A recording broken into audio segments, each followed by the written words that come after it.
ఆఫీస్కి వస్తున్నది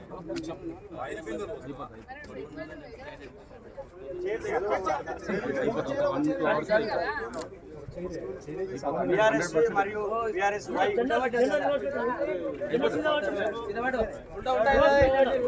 భారత రాష్ట్ర సమితి విజయ విభాగం ఆధ్వర్యంలో ఈరోజు కాళేశ్వరం జలాలతో తెలంగాణ తల్లి విగ్రహానికి జలాభిషేకం చేస్తున్నాం. ఈరోజు యాదగిరి గుట్ట భువనగిరి నియోజకవర్గము, అదేవిధంగా ఆలేరు నియోజకవర్గము పూర్తిగా కాళేశ్వరం జలాలతో ఏ విధంగా అయితే సస్యశ్యామలమైనో ఈరోజు దానిలో భాగంగా ఇలా కాళేశ్వరం జలాలతో తెలంగాణ తల్లి విగ్రహానికి జలాభిషేకం చేసుకుంటాం. బీఆర్ఎస్వి భారత రాష్ట్ర సమితి విద్యార్థి విభాగం, అదేవిధంగా భారత రాష్ట్ర సమితి యువజన విభాగం ఆధ్వర్యంలో జలాభిషేకం చేస్తాం. జలాభిషేకం తర్వాత కూడా ఈ కార్యక్రమానికి ఇక్కడికి వచ్చినటువంటి ఈ కార్యక్రమంలో ఇక్కడ స్థానిక మాజీ శాసనసభ్యులు అన్న పైలశేఖర్ రెడ్డి గారికి, అదేవిధంగా ఆలేరు శాసనసభ్యులు పింతా మహేందర్ రెడ్డి గారికి, జిల్లా అధ్యక్షులు కంచెల రామకృష్ణారెడ్డి గారికి, అదే మాజీ శాసనసభ్యులు ఆలేరు బూడిది భిక్షయ్య గౌడ్ గారికి, అదేవిధంగా ఈ కార్యక్రమం పాల్గొంటున్నటువంటి సీనియర్ నాయకులకు, అదేవిధంగా విద్యార్థి విభాగ నాయకులందరికీ కూడా పేరు పేరున ధన్యవాదాలు తెలుపుతున్నాం. కొంచెం అందరూ దయచేసి కొంచెం వెనక జరగాలి. కొంచెం జలాభిషేకం చేసినటువంటి జలాలతోని తెలంగాణ తల్లి విగ్రహానికి అలా జలాభిషేకం చేస్తున్నాం. కాబట్టి దీన్ని ఈ రోజు ఏంటంటే యావత్తు తెలంగాణ ప్రజలంతా కూడా గమనిస్తారు. కాళేశ్వరం ప్రాజెక్ట్ అంటే ఇలా కాళేశ్వరం ద్వారా తెలంగాణ రైతాంగం అంతా కూడా దాదాపు 80 నుంచి 85% రైతాంగం అంతా కూడా ఇలా తెలంగాణలో ఉన్నటువంటి రైతాంగం మీద ఆధారపడినటువంటి ప్రాంతం. కాబట్టి ఈ రోజు కాళేశ్వరం ద్వారా ఇక్కడ కట్టినటువంటి బసాపూర్ ప్రాజెక్టు ద్వారా ఆలేరు కావచ్చు, అదేవిధంగా భువనగిరి కావచ్చు, పూర్తిగా ఇక్కడ ఉన్నటువంటి ప్రతి ఎకరాకు నిర్మించినటువంటి నాయకుడు కేసీఆర్ గారు. కాబట్టి కేసీఆర్ గారు కట్టినటువంటి కాళేశ్వరం ద్వారా ఇలా కొంతమంది మాట్లాడుతున్నారు, కొంతమంది మూర్ఖులు, కొంతమంది విధవల నాయకులు మాట్లాడుతున్నారు, కాంగ్రెస్ పార్టీ నాయకులు. ఇలా కాళేశ్వరం ద్వారా ఉండొచ్చినటువంటి వాటర్ ద్వారా ఇలా గత 10 సంవత్సరాల్లో తెలంగాణ ప్రాంతం అంతా కూడా ఏ విధంగా సస్యశాలమైందో మనం అందరం కూడా చూస్తున్నాం. కొంతమంది కావాల్సి మాట్లాడుతున్నారు కూలిపోయిందని, దానికి నిదర్శనం వేయాలా. అదొక వేళ కూలిపోయి ఉంటే ఈ రోజు ఈ విధంగా ఉన్నటువంటి నీళ్ళని తీసుకొచ్చి అలా మనం ఏ విధంగా జలాభిషేకం చేస్తున్నాం అనేది కూడా వీళ్ళందరూ కూడా గమనిస్తారు. కాబట్టి దానిలో భాగంగానే ఈ రోజు ఈ కార్యక్రమం తీసుకున్నాం. భారత రాష్ట్ర సమితి విద్యార్థి విభాగం, అదేవిధంగా యువజన విభాగం ఆధ్వర్యంలో మన తెలంగాణ తల్లికి జలాభిషేకం చేస్తున్నాం. ఈ కార్యక్రమం అందరూ కూడా పాల్గొనాలని చెప్పి కూడా ఈ సందర్భంగా తెలియజేస్తున్నాం. జై తెలంగాణ, జై తెలంగాణ, జై తెలంగాణ. కేసీఆర్ గారి నాయకత్వం.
జిల్లా పార్టీ కార్యాలయంలో తెలంగాణ తల్లి విగ్రహానికి గోదావరి జలాలు ఏదైతే ఉన్నాయో బాస్వాపూర్ నుంచి ఇక్కడ జలాలు తీసుకొచ్చి జలాభిషేకం చేయడం జరిగింది. ప్రధానంగా తెలంగాణను సస్యమనం చేసినాక 240 టీఎంసీల నీటి వాడుకలు తీసుకొచ్చి తెలంగాణ మొత్తాన్ని కూడా పచ్చగా మార్చారుగా కేసీఆర్ చేసినటువంటి కాళేశ్వరం ప్రాజెక్టు పైన పదే దుష్ప్రచారం చేస్తున్నారని కూడా నేతలు మండిపడుతూ ఉన్నారు. ఈ కార్యక్రమంలో మాజీ ఎమ్మెల్యేలు కొంగిడి పింతా మహేందర్ రెడ్డి, పైలశేఖర్ రెడ్డి, విషయంలో జిల్లా అధ్యక్షుడు రామకృష్ణారెడ్డితో పాటు ఇతర నాయకులందరూ కూడా హాజరయ్యారు. ఒక పండుగ వాతావరణం ఈ కార్యక్రమం చేస్తూ ఉన్నారు. కాంగ్రెస్ పార్టీ ఎన్ని దుష్ప్రచారాలు చేసినా, ఎన్ని అవాస్తవాలు వెంకటేసినా కూడా ఇక్కడ ఉన్నటువంటి జలాలు చెప్తూ ఉంటాయి, ఇక్కడ ఉన్నటువంటి పచ్చగా మారినటువంటి పండుగలు చెప్తాయంటూ కూడా మరి సందర్భంగా కూడా జరుగుతూ ఉన్నారు. ఈ నేపథ్యంలోనే నేతలతో మనం మాట్లాడడం కాంగ్రెస్ పార్టీకి ఓటేసినందుకు మేము సిగ్గుపడతా ఉన్నాం, మా చెప్పుతో మేము కొట్టుకుంటున్నామని చెప్పి మరి మీడియాలో కూడా చూస్తూ ఉన్నాం. రైతులు ఈరోజు చాలా బాధపడతా ఉన్నారు ఇలాంటి పార్టీని ప్రభుత్వంలోకి తీసుకొచ్చినందుకు. అదేవిధంగా మరి బాధ్యత గల వారికి వచ్చిన గొప్ప పేరును, టీఆర్ఎస్ పార్టీ అందించిన పాలనను ఏ విధంగానైనా మనం బదనాం చేయాలనే కాన్సెప్ట్తోనే పనిచేస్తున్నారు, ఆ లక్ష్యం పెట్టుకొని పనిచేస్తున్నారు. కేసీఆర్ గారిని బదనాం చేయడం, గత ప్రభుత్వాన్ని బదనాం చేయడమే ఒక కార్యక్రమంగా పెట్టుకొని పనిచేస్తున్నారు. అంతకు మించిన అచీవ్మెంట్స్ ఏమీ లేవు వాళ్ళకని చెప్పాలి. అట్లాంటి అచీవ్మెంట్స్ కోసం ఆరాటపడుతూ ఉన్నారు. రాష్ట్ర ప్రజలకి ఎట్లాంటి ప్రయోజనాలు అవసరం ఉన్నాయి, విద్యా వ్యవస్థలో కానీ, లేకపోతే రైతు సంక్షేమం కానీ, వైద్య వ్యవస్థలో కానీ ఎలాంటి చర్యలు చేపడితే ఈ రాష్ట్రం బాగుపడుతుందనే ఆలోచన కంటే కూడా చెడు చేయాలనే ఆలోచన ఎక్కువగా అనిపిస్తూ ఉంది. గతంలో జరిగిన మంచిని రూపుమాపి కేసీఆర్ గారు ఆనవాళ్ళు లేకుండా చేస్తా అని ఏ ముఖ్యమంత్రి అయితే మాట్లాడిండ్రో రేవంత్ రెడ్డి గారు, అది ఈరోజు మరి అమల్లో చేస్తున్నట్టుగా కనిపిస్తూ ఉంది. కాళేశ్వరం మీద ఈరోజు పీసీ ఘోష్ అని చెప్పినారు. వారు పీసీ ఘోష్ కాదు, పీసీసీ ఘోష్. వారు ఇచ్చిన నివేదికలో కూడా ఎక్కడ కూడా నిజాలు అనేటివి లేవని చెప్తా. ఒక్కటే ఒక ఉదాహరణ చెప్పాలి. కాళేశ్వరం అంటే ఈరోజు మేడిగడ్డ నుంచి మొదలు పెడితే కొండపోచమ్మ సాగర్ వరకు కూడా కాళేశ్వరమే. కానీ పీసీసీ ఘోష్ గారు ఇచ్చిన రిపోర్ట్లో మాత్రము కేవలం 3 అందులో మెన్షన్ చేసినారు. అది 3 బ్యారేజీల వరకే రాసినారు. మేడిగడ్డ, అన్నారం, సుందిల ఈ 3 వరకే వారు మెన్షన్ చేసినారు. అంటే ఇది సంపూర్ణమైనటువంటి నివేదిక కాదు. ముఖ్యంగా ఏంటంటే మరి కాళేశ్వరం గురించి ఒక కమిషన్ని వేసినప్పుడు అది చట్టానికి లోబడి, రాజ్యాంగానికి లోబడి వేసిన కమిషన్ కాదు. అలాగే పీసీ ఘోష్ గారు కూడా మరి ఎంక్వైరీ చేసేటప్పుడు దీంట్లో ఎలాంటి నియమ నిబంధనలు పాటించకుండా ఎంక్వైరీ చేయడం జరిగింది. ఇది చెల్లదు, రాజ్యాంగ పరంగా కానీ, న్యాయబద్ధంగా కానీ ఎటువంటి పరంగా కూడా ఇది చెల్లదు. చట్టానికి వ్యతిరేకంగా జరిపిన ఈ ఎంక్వైరీ అనేది చెల్లదనేది వాస్తవం. ఇదే విషయాన్ని నిన్న హరీష్ రావు గారు మరి అసెంబ్లీలో చెప్తున్నప్పుడు వారి ప్రసంగానికి 30 సార్లు మంత్రులు అడ్డం పడి దాన్ని మాట్లాడకుండా, ప్రజలకు చేరనీయకుండా ఇబ్బంది పెట్టినారు. కాబట్టి ఈరోజు రాష్ట్ర వ్యాప్తంగా బీఆర్ఎస్ పార్టీ నాయకులు ప్రజలకు నిజాలు తెలవాలనే ఉద్దేశంతో మరి కార్యక్రమాన్ని చేపట్టినాం. ఈరోజు మరి మా నాయకుడు, బాలు నాయకు, విద్యార్థి నాయకుడు, అదేవిధంగా ఇక్కడున్న మాజీ శాసనసభ్యులు మేమందరం చేసే ప్రయత్నం ఏంటంటే మరి గోదావరి జలాలు ఇక్కడ వరకు వచ్చినాయి. ఆ జలాల్ని తీసుకొచ్చి ఈరోజు తెలంగాణ తల్లి విగ్రహానికి జలాభిషేకం చేయడం జరిగింది. దాంతోపాటు నిన్న ముఖ్యమంత్రి గారు నిండు సభలో మాట్లాడుతూ ఆయన సిబిఐ ఇన్వెస్టిగేషన్ చేయి. 10 నాలుకలు ఉన్నాయా, ఎన్ని నాలుకలు ఉన్నాయి? గతంలో ఏం చెప్పినారు మీరు?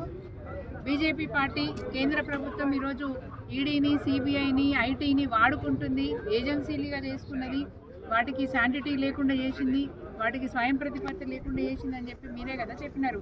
మళ్ళీ ఈరోజు మొన్నటికి ఏం చెప్పినారు మీరు? రాహుల్ గాంధీ గారు ఏం చెప్తే అది చేస్తారు, రాహుల్ గాంధీ చెప్పని నేను ఏం చెయ్యని చెప్పినారు. మరి ఈరోజు రాహుల్ గాంధీ చెప్పారా మీకు సిబిఐ ఎంక్వైరీ చేయించని చెప్పి నీకు రాహుల్ గాంధీ చెప్పారా అని మేము అడుగుతా ఉన్నాం. రాహుల్ గాంధీ గారు 42% రిజర్వేషన్ తీసుకొస్తా అన్నారు కదా, దాన్ని ఎంతవరకు నువ్వు అమలు చేసినావు? నీ దాంట్లో నీ చిత్తశుద్ధి ఏంటి అని మేము అడుగుతా ఉన్నాం. మొన్న పూజ్యులు గౌరవనీయులు దివంగత నాయకుడు మరి సురవరం ప్రతాప్ రెడ్డి గారి సంతాప సభకు వెళ్ళిన రోజు కూడా సురవరం సుధాకర్ రెడ్డి గారి సంతాప సభకు వెళ్ళిన రోజు కూడా మీరు ఇవే డైలాగులు చెప్పినారు. ఈడీ, సిబిఐ, ఐటీని వినియోగించుకొని ఈరోజు మరి పెద్ద పార్టీలు ఆగం చేస్తూ ఉన్నాయి, మిగతా వాళ్ళను అపోజిషన్ పార్టీలో ఉన్న వాళ్ళందరినీ కూడా ఆగం చేస్తూ ఉన్నాయి, వాటిని ఆయుధాలుగా వాడుకుంటున్నాయని చెప్పినారు. ఇప్పుడు మీరు కూడా అదే అవలంబిస్తూ ఉన్నారు. అటు ఈడీని, ఇటు ఘోష్ కమిషను, ఇటు సిబిఐ అని చెప్పి మరి వీటన్నిటిని వినియోగించుకొని, వాటిని ఆయుధాలు వినియోగించుకొని ప్రతిపక్షాలను టార్గెట్ చేయడమే లక్ష్యంగా పనిచేస్తుంది ఈ ప్రభుత్వం తప్ప ప్రజల ప్రయోజనాలకు సంబంధించిన ఆలోచనలు కానీ, చర్చలు కానీ, విధానాలు కానీ ఎటువంటి విధానాలు కూడా లేవు. ఇంకొక మాట చాలా స్పష్టంగా చెప్పదలుచుకున్నాం. కాళేశ్వరం అంటున్నారు, కూలేశ్వరం అంటున్నారు. ఈరోజు తెలంగాణ ప్రజలకు కూడుబెట్టే కూడేశ్వరం అని తెలంగాణ ప్రజలకు కూడుబెడుతుంది. ఈరోజు కుండలో 20 నెలల నుంచి ప్రజల మీద దృష్టి పెట్టక, ప్రజలకి హామీల మీద దృష్టి పెట్టక, ఒకే ఒక ఏ రోజు ప్రమాసగా మొదలు పెట్టుకుంటే ఓన్లీ కేసీఆర్ గారిని పనిచేస్తారు. కాళేశ్వరం ఎన్నో అబద్ధాలు ఈరోజు అందరూ తెలుసు, ప్రజలందరూ తెలుసు. కాళేశ్వరం అనేది గొప్ప పని, తద్వారా రైతులందరికీ నీళ్ళు అని ఆశ. తాగునీరు సాగునీరు. ఈరోజు మాకు ఎప్పుడు కాళేశ్వరం కంపెనీ అప్పటి నుంచి మా భువనగిరి కాన్స్టిట్యూన్సీ కానీ ఆలేరు కాన్స్టిట్యూన్సీ కానీ సస్యశ్యామలంగా ఉంటుంది. ఇంకా దృష్టి పెట్టండి. ఇప్పుడు వర్షాలు వచ్చాయి, మనకి నీళ్ళు ఉన్నాయి. మొన్నటిదాకా కాలం లేకుండా దేవుని జాల వర్షాలు వచ్చినప్పుడు ఏం చేయాలి? వచ్చిన నీళ్ళన్నీ వర్షం పెట్టుకొని లిఫ్ట్ చేసి రిజర్వాయర్ నింపాలి. నింపినప్పుడు ఎండాకాలం అప్పుడు మళ్ళీ వాటర్ ప్రాబ్లం ఉంటే మళ్ళీ రిజర్వాయర్ నుంచి వాటర్ ఇవ్వాలి. అది రైతుల కోసం ఇవ్వాలి.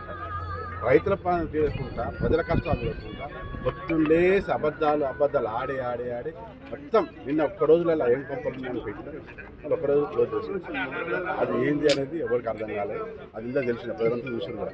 నేను చెప్పేది ఏంటంటే ఆల్రెడీ సిబిఐకి ఇచ్చారు, నడవదు. కానీ ఆ పియర్స్ 2 ఉన్నాయి, అది డిస్టర్బ్ అయినాయి. వాటిని కంప్లీట్ చేసి మొత్తం వాటి లిఫ్ట్ చేసి అన్ని రిజర్వాయర్లు 240 నింపండి. తద్వారా ప్రజలకు రైతులందరికీ కూడా సాగునీరుకి తాగునీరు కష్టాలు చెప్తాయి. ముందు అది చేయాలి. అన్ని మాటలు ఇప్పటిదాకా 20 నెలలు మాట్లాడినాం. వచ్చే రోజు కూడా ప్రజల కోసం పనిచేయండి, ప్రజలు హామీలు ఇచ్చిన దానికోసం పనిచేయండి. హరీష్ రావు గారు అని అనేక అబద్ధాలు, అంటే అసెంబ్లీనే మొత్తము అబద్ధాలుగా మాట్లాడి హరీష్ రావు గారిని మాట్లాడనివ్వకుండా, అంటే కేవలము ప్రజల దృష్టి మరలించడానికి, ఇచ్చినటువంటి హామీలను తప్పించుకోవడానికి, ముఖ్యంగా 42% బీసీ రిజర్వేషన్ ఏదైతే ఉందో దాన్ని ఏ విధంగానైనా ఎగ్గొట్టాలనే ఒక ప్రయత్నంలో భాగంగా అసెంబ్లీ నిర్వహించి, అసెంబ్లీలో ఈ కాళేశ్వరం కమిషన్, అంటే కమిషన్ గురించి అయితే దాదాపు ఇందో ముందుకు ప్రభుత్వాల్లో 100 కమిషన్లు వేశారు. కానీ ఇవాళ సిబిఐకి ఇచ్చినడు అంటే ఖచ్చితంగా బీజేపీ డైరెక్షన్లో ఇవాళ రేవంత్ రెడ్డి పనిచేస్తున్నారని ఖచ్చితంగా అర్థమైంది. ఎందుకంటే ఇచ్చినటువంటి హామీలు నెరవేర్చక తర్వాత సిబిఐకి దేనికోసం ఇచ్చిండ్రు? ఇవాళ అంటే పేద ప్రజలకు, ఇక్కడ ఉన్నటువంటి రైతాంగానికి నీళ్ళు ఇచ్చిండ్రా? ఇక్కడ కడుపు నిండుతుంది. నిజంగా రైతులందరూ కళ్ళల్లో ఆనందం చూస్తున్నాం, అట్లా చూడొద్దనే ఒక భావనతో ఇచ్చిండ్రా అంటే దాన్ని ఖచ్చితంగా అనిపిస్తూ ఉంది. ప్రజలు కూడా అందరూ కూడా గుర్తుపడతా ఉన్నారు. ఎట్టి పరిస్థితుల్లో ఖచ్చితంగా ప్రజలు బుద్ధి చెప్తారు. ఎందుకంటే సిబిఐకి ఇవ్వని ఇంకా దేనికి ఇచ్చినా ఎవరు భయపడేది ఏం లేదు. బీఆర్ఎస్ పార్టీ భయపడదు. ఎందుకంటే కేసీఆర్ గారి చరిత్రను ఎవరు తురపలేరు. కేసీఆర్ గారికి ఉన్నటువంటి మంచి పేరును చెడగొట్టాలనో, ఆయనను బదనాం చేయాలనో అనేక రకాల ప్రయత్నం చేస్తూ ఉన్నారు.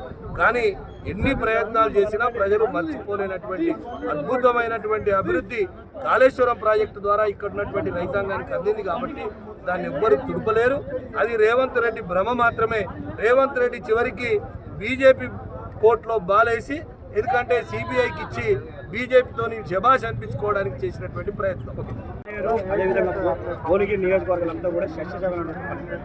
ఈరోజు కాళేశ్వరం కూలిందని చెప్పి కొంతమంది వెధవలు కానీ కొంతమంది మాట్లాడుతున్నటువంటి మాటలకు సమాధానంగా ఇలా బీఆర్ఎస్ భారత రాష్ట్ర సమితి విద్యార్థి విభాగం ఆధ్వర్యంలో రాష్ట్రంలో ఉన్నటువంటి రిజర్వాయర్లలో ప్రోగ్రాం తీసుకోవడం, ఇక్కడ ఉన్నటువంటి బస్వాపూర్ నుంచి నీళ్లు తీసుకొచ్చి అలా తెలంగాణ తల్లి విగ్రహానికి అలా జలాభిషేకం చేసాం. అంటే మీకు కనిపిస్తలేవా కాలేజ్ కూలిందని మాటలకు